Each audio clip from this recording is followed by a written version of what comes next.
జగన్ గారు వచ్చిన తర్వాత అసలు ఎలా ఉంది రాష్ట్ర పరిస్థితి? జగన్ వచ్చినా బాగానే ఉంది. జగన్ గారు వచ్చాకే రాష్ట్రం అప్పులు అవుతుంది, జగన్ గారు వచ్చిన తర్వాతే రాష్ట్రం అడగదంటుందని చెప్పేసి అపోజిషన్ వాళ్ళు అంటున్నారు. రకరకాలు చెప్తారు. అప్పులు అంటే అప్పులు చేస్తేనే కదా అందరికి పెట్టాల్సిందా, లేకుంటే ఎట్ట చేస్తాడు. ఇప్పుడు చంద్రబాబు గారు ఉన్నప్పుడు ఎలా ఉండేది? చంద్రబాబు అంటే వాళ్ళ మనుషులకు తీసుకుంటున్నాడు. ఏ స్కీమ్ అయినా వాళ్ళ మనుషులకైతే ఇస్తాడు, వేరే వాళ్ళకి ఇచ్చినాడు. ఇది అందరికి చెందుతున్నాయి, పార్టీ భేదం లేకుండా. అంతలే అదేదన్నా వాళ్ళ రాజకీయం ఏదైనా ఉండొచ్చుకొని లేబర్ కార్డ్ అంత లేదు. లేబర్ కార్డ్ ప్రతి ఒక్కరికి ఇస్తున్నాడు, లోన్ ఏదైనా మరి వ్యవసాయం చేసే వాళ్ళకి మిగతా వాళ్ళందరికీ వస్తున్నాయి, మంచిగా బాగానే వస్తున్నాయి. ఇప్పుడు మరి రాబోయే ఎన్నికల్లో ఎవరు గెలిచే అవకాశం ఉందంటారు? ప్రజలకు ఎవరు బాగా చేశారు మంచి చెప్తారు. మనం వైఎస్ఆర్ అంటాం, వాళ్ళు తెలుగుదేశం అంటాం, రకరకాలు చూస్తున్నారు కదా, రకరకాలు చూసారు కాబట్టి చెప్పగలరు ఎవరు మంచిగా చేశారు. వైఎస్ఆర్ రాజశేఖర కొడుకే బాగా చేశాడు. ఓడించడానికి ఇద్దరు కలిసి వస్తున్నారు, ఇద్దరు కలిసి అని ఏం చేస్తారా? ఇద్దరు కలిసి ఏం చేస్తారు వాడిని? అతన్ని ఏం చేయలేరు. ఈ అమ్మ ఒడి అని అదని ఇదని బళ్ళకు పిల్లకాయలు బడి కానీ బూట్లు కానీ షూలు కానీ వాళ్ళకి 45 ఏళ్ళకి డబ్బులు పడుతున్నాయి. అన్నీ బాగా చేశాడు. ఇప్పుడు వర్షం అందరికి తుఫానే కదా, అందరు నీ కానీ మనుషులు అంటే అందరే కదా. ఒక ఎస్సీ బీసీలకేలా అది ఒకరంత ఇది చేశాడు. అది చేశాడంటే మళ్ళీ షాక్ అతనికి. అది మాత్రం ఇది బాగా కన్నా బాగానే చేశాడు. అది వివరాలు అంతగానో మనం ఏం చెప్పలేము. అయితే గతంలో బాబు గారు ఉన్నప్పుడు అప్పుడే మనకంత ఏం అందుబాటులో అందలే మనకి.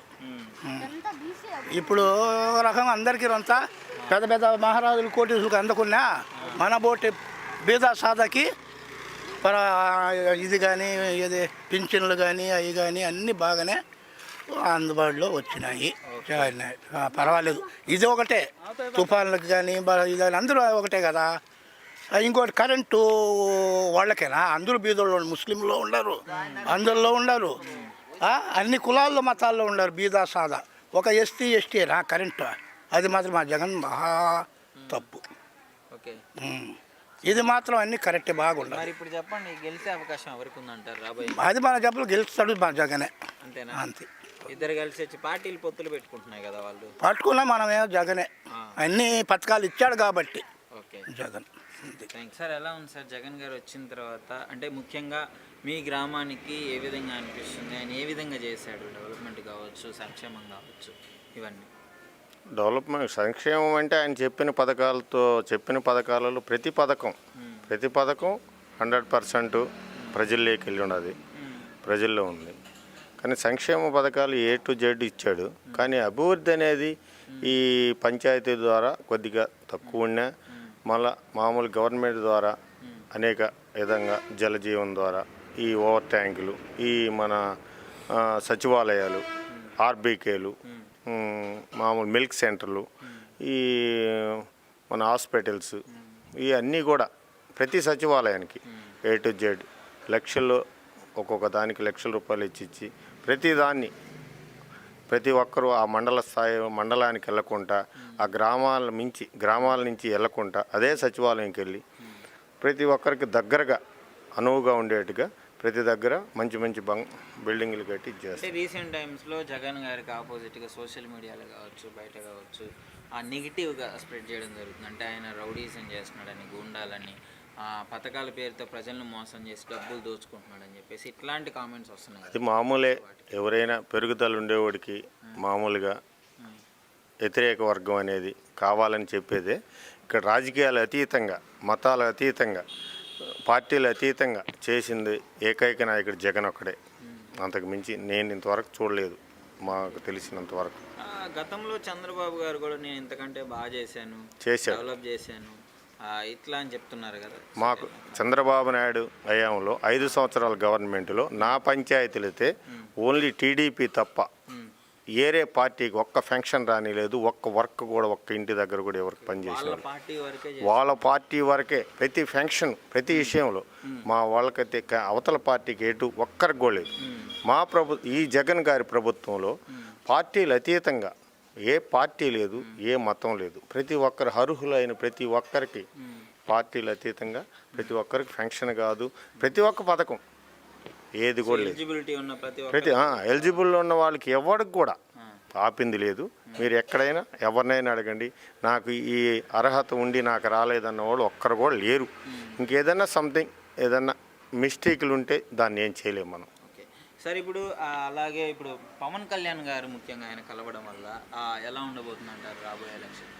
పవన్ కళ్యాణ్ అనేది దాన్ని అసలు చెప్పుకోవాల్సిన అంశమే కాదు. అతను అసలు మన ఏరియాలో అయితే 100కి 0.1 కూడా లేదు. మీ పేరన్నా? వెల్లంపాటి పోలరెడ్డి. ఏం చేస్తుంటారు? వాలంటీర్గా పనిచేస్తాను అన్న. అన్న వాలంటీర్లకి ఎలా ఉందన్న అసలు మీ గ్రామంలో? అన్న వాలంటీర్ వ్యవస్థ వచ్చిన తర్వాత చాలా అభివృద్ధి జరిగిందన్న నిడిగిల్లో. వాలంటీర్లు ఉంటేనే ఏదైనా చేయగలుగుతున్నాం. మేమే కాదు, ఇప్పుడు ఏ ప్రభుత్వం వచ్చినా కాకుండా మా జగన్ ప్రభుత్వం వచ్చిన వల్ల మేమే కాదు, రైతులు కూడా చాలా ఇబ్బంది ఉన్నా కానీ ఆయన చాలా మాకు చేసే సహాయం. కానీ ఈయన బాబు అన్నారు కదా, బాబు జనసేన వచ్చి ఎంతమంది వచ్చినా మా జగన్ ఉన్న వరకు ఎవరేం చేయలేరు. అది మరి ఇద్దరు కలిసినా కానీ వాళ్ళు నలుగురు కలిసినా ముగ్గురు కలిసినా మాకు ఏం సంబంధం లే. మా జగన్ ముందడుగు వేయడమే, వెనకడుగు వేయడం ఉండదు. అది మా అన్న. అప్పుడులో ఏంటంటే అన్న కిడ్నాప్లో అవన్నీ వేస్ట్ అన్న, అవి ఉత్తమ మాటలు. ఒకప్పుడు ప్రభుత్వం మేము రేషన్ కార్డు కావాలన్నా క్యాష్ ఇన్కమ్ కావాలన్నా బాధపడిపోయింది. కానీ ఇప్పుడు వాలంటీర్ వ్యవస్థ వచ్చిన తర్వాత అన్నీ మా సచివాలయం తరపున జరుగుతున్నాయి. మా సర్పంచ్ కానీ మా సెక్రటరీ కానీ మా వాలంటీర్లు అందరూ కలిసి కట్టుకు పనిచేస్తున్నాం. రైతులకు ఏ ఇబ్బంది లేదు. ఈ జనాభాలు ఏంటంటే వాళ్ళు వస్తున్నారు, ప్రభుత్వం బాబు వస్తున్నాడు, ఈ వస్తున్నాడు అన్నారు. అవన్నీ కుదరవునా, మా జగనే ఈసారి వచ్చేది కూడా. అది ఎంత కలిసి కలిసినా ఆయనే వస్తాను. అది ముఖ్యంగా జగన్ గారు మీకు నచ్చింది ఏంటి? ఆయన వచ్చిన నవరత్నాలు. ఆ నవరత్నాలు ఏంటంటే మా నవరత్నాల్లో మెయిన్ ఏంటంటే ఫస్ట్ అమ్మఒడి, ఇది తల్లికి. మా రైతులకు వచ్చి రైతు భరోసా, వాలంటీర్కి మాకు పెన్షన్ మేము కరెక్ట్గా ఇస్తున్నాం. 5 గంటలు వేసి కరెక్ట్గా అయిపోతుంది. మాకు శాలరీ కరెక్ట్గా పడిపోతున్నాయి.